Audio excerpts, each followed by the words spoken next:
This is a canvas strap that we actually make, and the strap goes on the back part and flips around and takes and connects via this little twist, holds the seat up.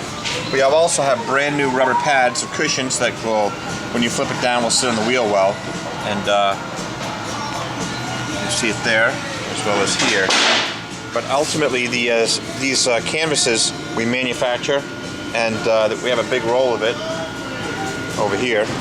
So we take it off the roll, big roll of it here we got years ago, and we just manufacture our own. It's exactly like the original.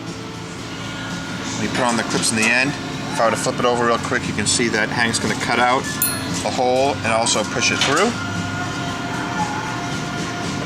And then ultimately on this side, we just put a screw through it, and it screws into the other side, the back part of the